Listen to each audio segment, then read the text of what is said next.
Bonjour à tous. Bonjour, bienvenue à l'Église Lumière des Nations. Est-ce qu'il y en a parmi vous qui ont sorti leur manteau d'hiver? Oui!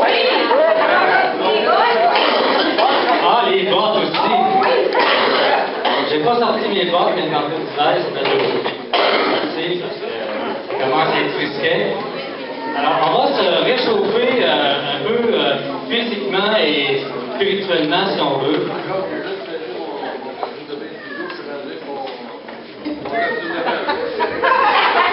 Alors, on va se réchauffer et on va se prendre quelques instants pour se saluer. On va saluer votre voisin et dites à votre voisin, crois que tu es en chemin vers de grandes victoires. Dites ça à votre voisin. Allez saluer. Allez voir quelqu'un que vous ne connaissez pas ce matin et dites-lui, crois que tu es en chemin vers de grandes victoires.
Croyons que nous sommes en chemin vers de grandes victoires. Croyons-le. On est tous gênés, on est tous comme ça. Je donne l'exemple. Ouais, mais après ça, tu peux travailler avec deux mains et tu parles de La belle Cathy, on est sur le bon chemin. Belle.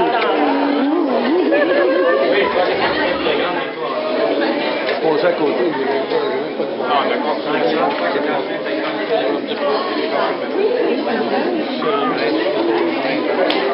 Alors croyons que nous sommes en chemin vers de grandes victoires. Est-ce qu'il y a un peuple de Dieu qui croit que nous sommes en chemin vers de grandes victoires? Oui, croyons-le. Parce que c'est Dieu qui nous le révèle, c'est lui qui nous le promet. Vous pouvez vous asseoir. Dans la parole de Dieu, Dieu nous fait découvrir des personnages. Et dans l'Ancien Testament, il y a un personnage que Dieu nous fait découvrir et qui a eu dans sa vie une vie d'impact. C'est-à-dire, Dieu l'a utilisé avec puissance. Dieu l'a utilisé pour ressusciter des morts 3 personnes et 10 miracles sont relatés suite à son ministère. On ne connaît pas tellement ce personnage-là, mais je veux juste ce matin vous en parler un petit peu. Et peut-être par la suite lire la parole et découvrir vraiment qui il est. Son nom, c'est Élisée.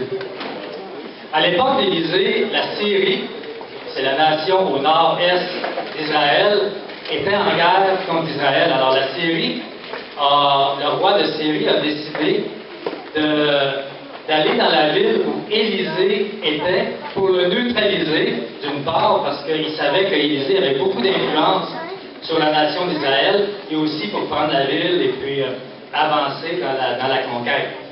Alors, la Syrie arrive près de la ville où était Élisée, et un bon matin, le lendemain, le serviteur d'Élisée se lève très tôt, avant le prophète Élisée, et il voit sur la montagne l'armée syrienne qui entourait la ville. Alors là, il a eu très peur. Il est allé réveiller Élisée, il lui a dit, Élisée, l'armée syrienne nous entoure, qu'est-ce que nous allons faire? Lui, il était vraiment, mais vraiment découragé. Alors, Élisée a répondu ceci. Est-ce qu'on peut avoir le premier verset? Dans 2 Rois, chapitre 6, versets 15 et 16. Et le serviteur dit à l'homme de Dieu, c'est Élisée, « Ah, mon Seigneur, comment ferons-nous? » Élisée répondit, « Ne crains point, car ceux qui sont avec nous sont en plus grand nombre que ceux qui sont avec eux. » Et ça, j'aime beaucoup, beaucoup ce verset-là, parce que ça nous démontre que Dieu peut intervenir de façon surnaturelle. Alors, ce qui est arrivé, c'est que le serviteur ne voyait pas encore ce que Élisée voyait. Alors Élisée dit, je vais prier pour toi. Élisée a prié pour le serviteur, et le serviteur a vu autour de l'endroit où il était et où Élisée était, des chevaux et des chars de feu. Alors, ça l'a rassuré. Et là, l'armée est venue pour conquérir ou attaquer la ville. Et Élisée a prié à nouveau. Il a demandé au Seigneur de frapper d'aveuglement, de les rendre aveugles, de rendre aveugles les soldats pour les protéger. Et c'est exactement ce qui est arrivé. L'armée a été aveuglée, même elle a été détournée de la ville et d'Élisée, de son serviteur. Donc, tout ça pour dire que nous vivons, oui, dans un monde concret. On a les 2 pieds sur terre, mais il y a un monde spirituel, il y a un monde surnaturel que Dieu veut nous révéler. Et ce qu'il y a dans le monde surnaturel peut nous apporter des victoires, et Dieu lui-même peut nous apporter des victoires. Ce qui m'amène à vous transmettre le prochain verset. Dans 1 Jean, l'apôtre Jean, chapitre 4, verset 4, peut-être que c'est inspiré de Élisée. Vous, petits enfants, vous êtes de Dieu et vous les avez vaincus, parce que celui qui est en vous est plus grand que celui qui est dans le monde. Alors celui qui habite en nous est plus grand que celui qui est dans le monde. Et là, on a vu avec l'histoire d'Élisée que celui qui est en nous a une armée céleste en plus grand nombre que tous nos ennemis, et son nom, c'est l'Éternel des armées. L'Éternel des armées. Alors, prions. Seigneur Dieu, merci pour ta parole qui nous révèle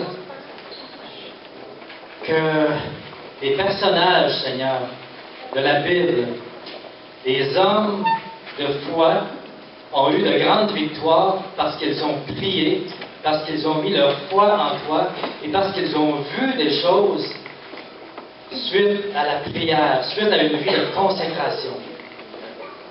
Eh bien, Seigneur Dieu, nous te demandons de nous révéler des choses, de nous révéler des choses que nous ne voyons pas, Seigneur, encore, de nous révéler des choses dans ta parole, de nous faire voir des choses qui vont anticiper dans nos vies des victoires et qui vont nous faire voir des victoires dans nos vies. Père, ta parole nous dit que tu es l'Éternel des armées, tu es fort et tu es puissant. Rien ni personne, ni aucun esprit de mensonge, aucun esprit de maladie, aucun esprit de distraction, ni de destruction, aucun esprit de tentation ni de séduction ne peut résister devant toi, Seigneur.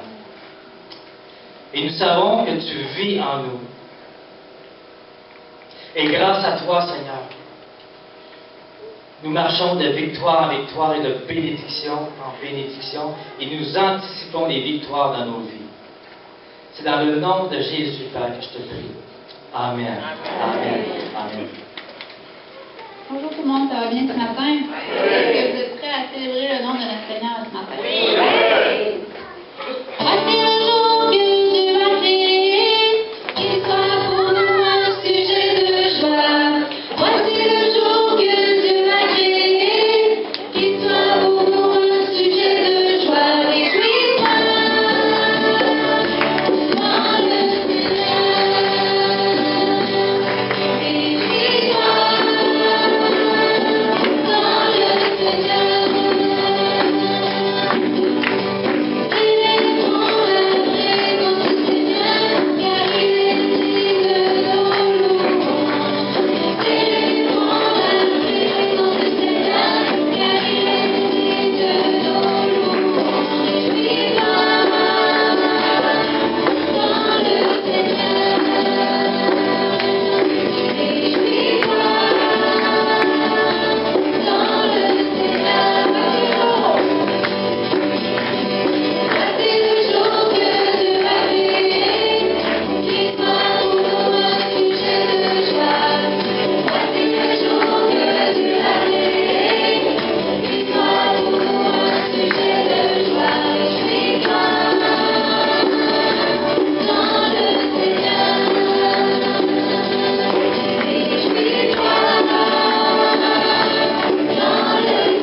voulais seulement te dire combien je t'aime.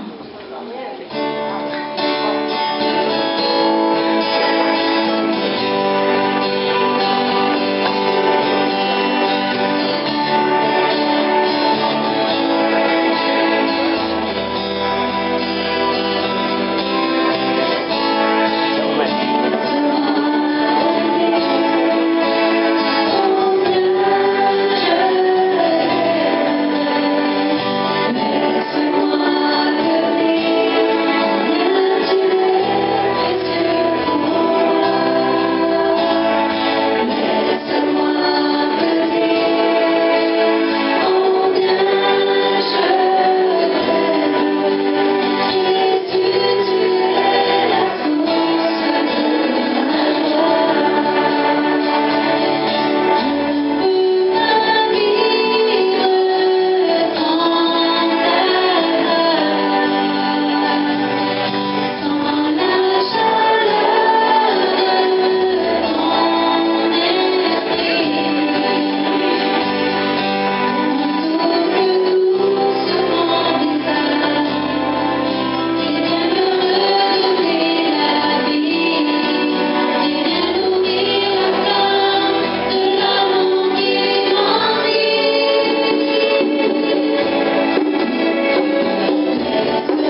que le peuple de Dieu apporte devant lui les raisons pourquoi nous l'aimons, les raisons pourquoi lui nous aime. Alors prenons un temps de dévotion ensemble et une courte prière, et montons devant lui, puis disons-lui pourquoi nous l'aimons. Manifestons notre reconnaissance pour son amour. Suite au chant qu'on vient de chanter, c'est bien beau de chanter un chant, de louer Dieu par les chants, mais ce que l'on chante, est-ce qu'on le croit vraiment? Et si on le croit vraiment, exprimons-le maintenant. Prenons juste quelques instants dans la prière, chacun de nous, à voix haute, selon ce que l'Esprit vous dit. Merci Seigneur, parce que c'est toujours Seigneur qui nous a dit de passer au travers dans les écoles, à avoir la force de l'homme qui passe dans les écoles. Oui, tu es toujours là. Tu es toujours présent. Toujours disponible.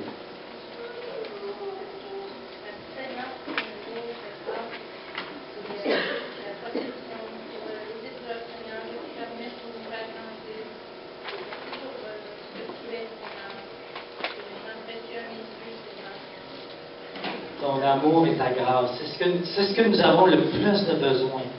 Ton amour, Père, et ta grâce. C'est ce que notre âme a le plus besoin. C'est ce que notre esprit a le plus. C'est ce que notre être entier a le plus de besoin. Ton amour et ta grâce. Pourquoi, Seigneur, je me souviens. Je veux plus de toi, Seigneur, plus de toi dans ma vie. Plus de toi, Seigneur. À chaque jour, un peu plus de toi. Plus de toi. Plus de toi aujourd'hui. Plus de toi maintenant. La Bible dit, approchez-vous de Dieu, il s'approchera de vous. Nous savons que tu es en nous. Eh bien, on veut s'approcher encore plus de toi, Seigneur, afin que ton esprit prenne plus de place dans nos cœurs, dans notre esprit, dans notre âme et dans notre être entier, Seigneur. Merci, Seigneur, pour la joie, Seigneur, de savoir que je suis ton enfant, Seigneur, que j'ai été racheté par toi, Seigneur, que je suis sauvé par ta grâce. Merci, Seigneur. Merci pour tes bontés. Merci pour ta fidélité. Merci pour ton amour, Seigneur. Merci pour tous tes bienfaits, Seigneur. Merci pour tout ce que tu es, Seigneur Dieu. Tu es le Dieu vivant. Oh, merci, Seigneur, de m'avoir rendu participant avec les saints dans le royaume du Fils bien-aimé, ton amour. Merci, Seigneur, pour l'héritage, Seigneur, avec les sanctifiés. Merci, Seigneur, pour tout, Seigneur. Oh, béni soit ton nom, Seigneur Jésus. Oui, la parole de Dieu dit de rendre grâce en toutes choses, Seigneur.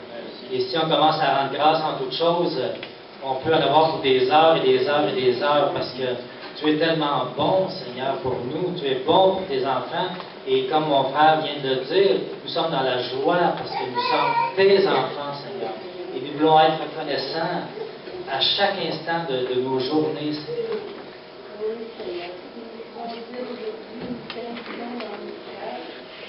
C'est grâce à toi, Seigneur. Parce que tu nous as lavé, libérés, Seigneur. Tu nous as donné cette grâce, Seigneur.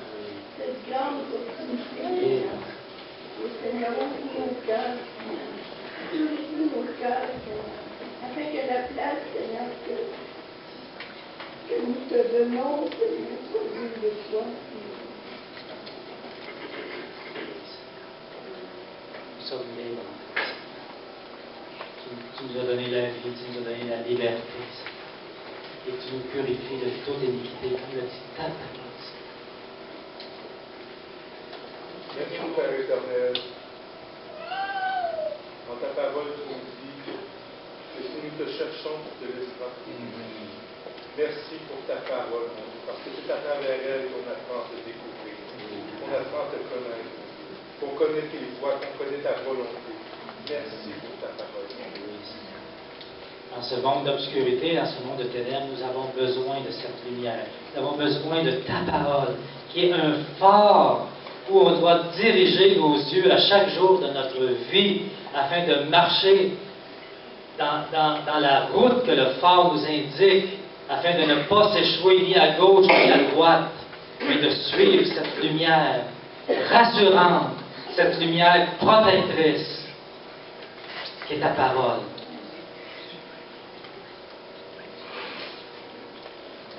Seigneur, pour ton amour, ta joie, ta présence. Oh oui, ta présence, ta joie, ton amour. Seigneur, je te remercie parce que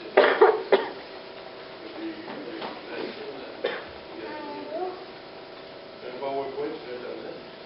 Ça permet de faire des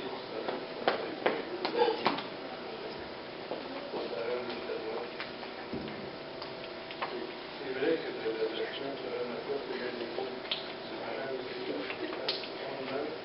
Il y a des choses que c'est pour compter, commence à zéro. On va continuer. On commence encore à zéro. On continue. Jusqu'à ce que les autres soient faits quand on arrive au bout. C'est l'amour qu'il y a de toi, que on connaît jusqu'à toi. C'est beau, c'est incroyable. Le chemin va s'en aller de personnes en plus, c'est toujours là pour vous aider à l'avoir. Toujours, toujours. Vous l'aide à permanenter, ça va trop bien. Et ta parole nous donne tellement d'exemples d'hommes, de toutes sortes de personnages bibliques, Seigneur, qui... ça n'a pas toujours été facile dans leur vie, dans leur cheminement, mais tu nous montres, Seigneur, que tu es le Dieu qui a apporté des grandes victoires, Seigneur. Et notamment dans le cas d'Élisée, comme j'ai partagé tantôt, Seigneur. Que notre vie de prière, Seigneur, soit enrichie jour après jour, pour que justement on anticipe, Seigneur, ces victoires. Merci pour ton amour, merci pour ta disponibilité. Tu es disponible 24 heures par jour, 7 jours par semaine. Et il n'y a pas d'interurbain, il n'y a pas de frais d'interurbain quand on t'appelle, quand on crie à toi. Tu es toujours disponible et c'est gratuit, Seigneur. Et tu agis avec puissance, tu agis avec force. C'est dans le nom de Jésus, Père, que nous te prions, parce que nous t'aimons. Et nous savons que tu es là, au milieu de nous, et que tu es en nous, dans le nom de Jésus. Amen. Amen.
établit ce rocher qui habite en chacun de nous.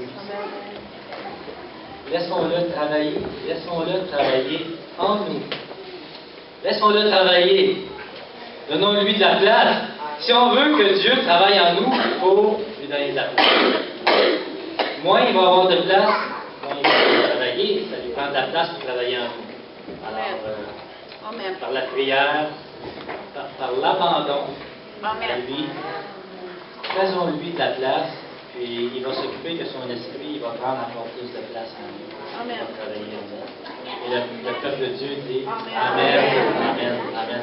Je vais inviter les préposés à l'offrande à venir s'avancer, s'il vous plaît.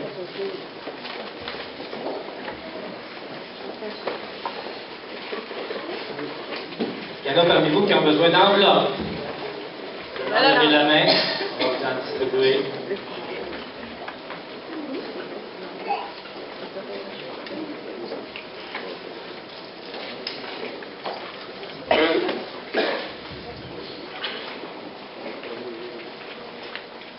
Qui a besoin d'enveloppes, seulement lever la main. On va distribuer quelques enveloppes.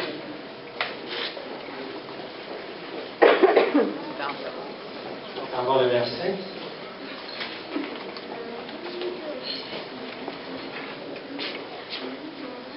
Dans Matthieu, chapitre 6, versets 20 et 21, il est écrit « Amassez-vous des trésors dans le ciel, où la teigne et la rouille ne détruisent point, et où les voleurs ne percent ni ne dérobent, car là où est ton trésor, là aussi sera ton cœur. » Prions le Seigneur.